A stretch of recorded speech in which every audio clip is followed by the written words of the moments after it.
So hey guys, welcome to the channel. I hope आप सभी बढ़िया हैं। So today I will be discussing about everything you need to know about IELTS and its exam. आपको कैसे prepare करना है, क्या क्या स्ट्रेटेजीज को फॉलो करना है एंड कौन सी टिप्स रहेंगी। ट्रिक्स की बात नहीं करूंगा बिकॉज यूट्यूब पे ऑलरेडी बहुत ही ट्रिक्स वैसे कुछ होती भी नहीं है, बिकॉज ये मैथ्स नहीं है, ये आईएलटीएस एग्जाम है जिसमें आपको इंग्लिश पे वर्क करना होता है अपनी, right. So let's start this video यार। सो स्टार्ट करते हैं आईएलटीएस की बेसिक इन्फॉर्मेशन से। काफ़ी बच्चों को आईएलटीएस की फुल फॉर्म नहीं पता होता। तो IELTS is basically international English language testing system. And IELTS दो टाइप्स के होते हैं। फर्स्ट होता है हमारा जनरल, जो लोग बाहर जाते हैं जॉब के लिए या फिर इमिग्रेशन के लिए जाते हैं, ठीक है, उनको जनरल देना पड़ता है। और जो दूसरे हैं वो हैं स्टूडेंट्स, जिनको एकेडमिक्स देना पड़ता है। जो बाहर पढ़ने के लिए जा रहे हैं वो एकेडमिक्स के लिए जाते हैं। सो आज की जो वीडियो है वो एकेडमिक्स के ऊपर होने वाली है। सो बात करते हैं सबसे पहले आइल्स की मॉड्यूल्स क्या रहते हैं इसमें, राइट। सो आइल्स में बेसिकली 4 मॉड्यूल्स रहती हैं: speaking, writing, listening and reading. Okay, so एक एक करके हम सबके बारे में डिस्कस करेंगे। इसके साथ मैं आपको टिप्स भी देता जाऊंगा एंड लास्ट में मैं आपको एक स्ट्रेटेजी बताऊंगा जो मैंने फॉलो की थी, जिससे मेरे 7 बैंड आगे आए। तो स्टार्ट करते हैं स्पीकिंग से। तो स्पीकिंग में होता क्या है कि आपको ना 10-15 मिनट के लिए एक अननोन बंदे के सामने बिठा दिया जाता है and you have to speak. ये 10 से 15 मिनट की होती है। एंड इसमें होता क्या है कि सबसे पहले तो आपको इंट्रोडक्टरी क्वेश्चन पूछेगा कि आपका नाम क्या है, अपने आपको इंट्रोड्यूस कर दीजिए, ठीक है, आपको थोड़ा सा बोलना है। उसके बाद वो आपको एक क्यू कार्ड देगा, ठीक है। Q card it's like it can be any topic from anywhere of anything, मतलब लिटरली कुछ भी हो सके। एंड हाँ, इसके बारे में आपको 2 मिनट बोलना है नॉन स्टॉप, ठीक है। एंड इसके बाद वो आपको पूछेगा फॉलोअप क्वेश्चन। फॉलोअप क्वेश्चन में क्या रहता है, जो आपने जिस बारे में अभी बोला है उसके ऊपर 2-3 तो नहीं, वैसे टू बी ऑनेस्ट 5-6 क्वेश्चन तो एटलीस्ट होते हैं। किस्मत अच्छी हो तो 2-3 भी होते हैं। तो आपको 2-2 3-3 लाइन्स के क्वेश्चन के आंसर आपको देने पड़ेंगे। वो आपको इंग्लिश में पूछेगा, आपको इंग्लिश में जवाब देना है। सो बी प्रिपेयर्ड। अगर आपको अच्छा है इंग्लिश पे होल्ड तो you can go for it. अगर आपको प्रॉब्लम है थोड़ी सी तो आप प्रैक्टिस कर सकते हो।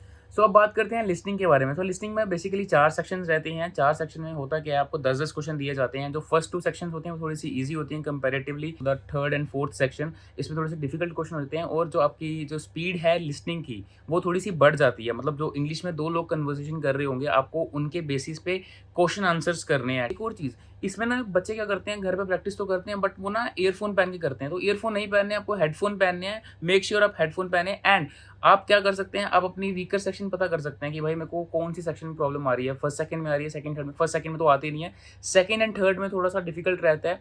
तो आप अपनी पहले पता कीजिए कि आपकी दिक्कत कहाँ पे है, कहाँ पे मेन प्रॉब्लम है, और उसी पे फोकस करिए, राइट। राइटिंग के बारे में, सो राइटिंग में रहती हैं 2 टास्क, जहाँ पे होता है रिपोर्ट राइटिंग और होता है एसे। रिपोर्ट राइटिंग में क्या होता है, आपको 150 वर्ड्स का पैराग्राफ लिखना होता है, जहाँ पे एक बारग्राफ आ जाएगा, उसको एक्सप्लेन करना पड़ेगा। पाई चार्ट आ सकता है, राइट, एक मैप आ सकता है। सो आपको ना देखना है कि भाई आपको दिक्कत सबसे ज़्यादा कहाँ पे आ रही है। कई बच्चों को बारग्राफ में आती है एक्सप्लेन करने में, कई बच्चों को मैप में आती है। सो प्रिपेयर होकर जाइएगा। सो आपको जिस चीज़ में भी प्रॉब्लम है, जिस भी पार्ट में प्रॉब्लम है, उसी को आप बार बार प्रैक्टिस करिए। इससे आपका ईजी रहेगा वहाँ पे करने हैं। इसके बाद बात करते हैं ऐसे राइटिंग की। जो सेकंड नंबर है हमारा, जो रहता है 250 वर्ड्स, एटलीस्ट 200 वर्ड 250 वर्ड्स तो आपको लिखने ही लिखने हैं, ठीक है। उसमें क्या रहेगा, उसमें भी आपको एक टॉपिक दे दिया जाएगा, like what is your opinion about the pollution, rising pollution in your city. हाँ, एक और चीज़ यार, आप जो 150 वर्ड्स मैंने बोला ना, उसको 140 मत करिएगा। 150 से 160 कर सकते हो, 170 कर सकते हो। एंड हाँ, ऐसा भी नहीं कि 150 वर्ड है तो आप 200 वर्ड लिख दो, ये भी गलत हो जाएगा। एंड जो हमारा 250 वर्ड्स वाला है, उसमें क्या करना है आपको, 250 वर्ड्स में भी आपको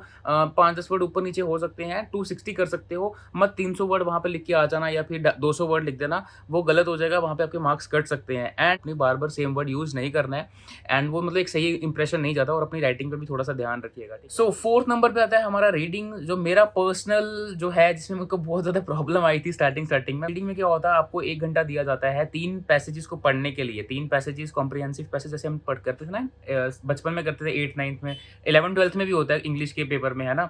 कॉम्प्रिहेंसिव पैसेज में से आपको क्वेश्चन आंसर्स निकालने हैं, फिलअप्स निकालने हैं, मैच द फॉलोइंग। सो इसमें आपको 1 आवर दिया जाएगा, 3 पैसेज दिए जाएंगे। स्टार्टिंग वाला पैसेज थोड़ा आसान होता है एंड लास्ट वाले 2 थोड़े से डिफिकल्ट होते हैं। कभी कभी जंबल भी हो जाते हैं, फर्स्ट वाला मुश्किल, लास्ट वाला आसान।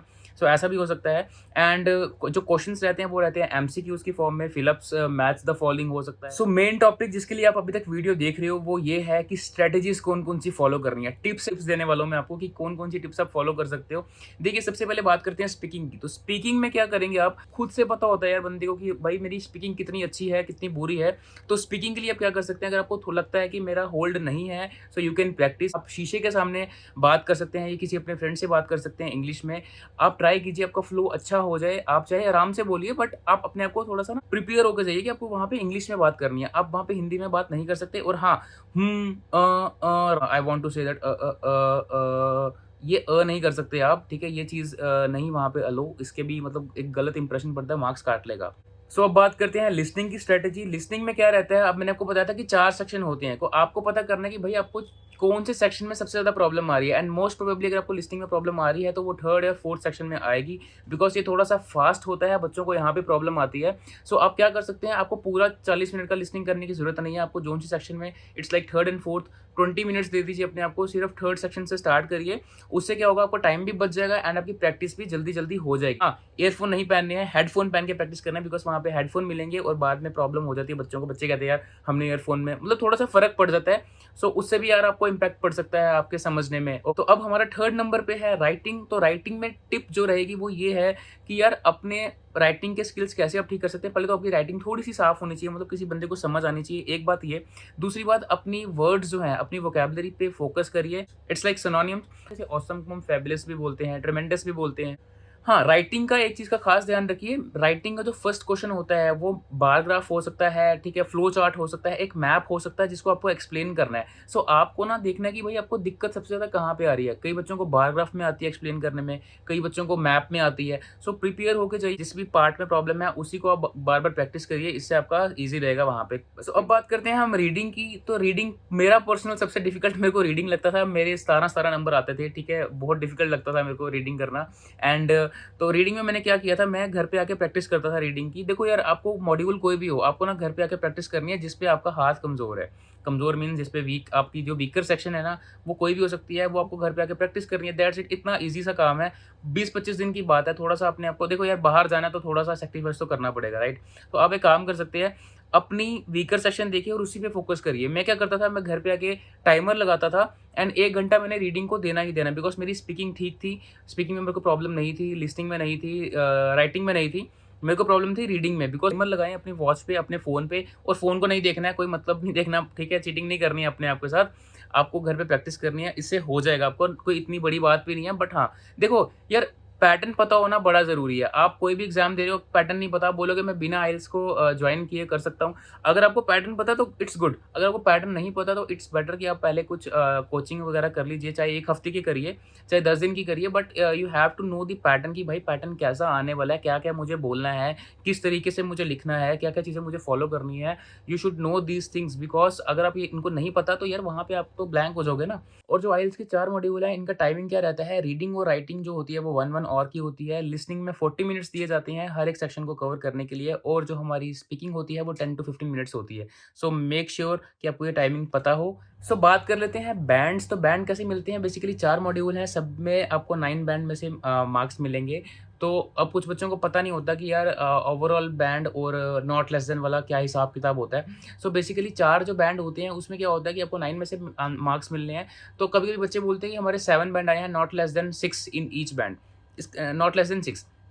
तो इसका मतलब ये है कि उसके ओवरऑल जो बैंड है, मतलब जो एवरेज है वो है 7, और किसी भी module writing, listening, speaking and reading किसी में भी 6 से कम नहीं आए हैं। सो इसका मतलब ये होता है, ठीक है? काफ़ी बच्चों को नहीं पता। इसके अलावा मैं आपको नीचे डिस्क्रिप्शन में कुछ लिंक प्रोवाइड कर रहा हूँ, जहाँ पे आपको राइटिंग के, रीडिंग के एंड स्पीकिंग के टॉपिक्स मिल जाएँगे, जिसको आप देख सकते हैं।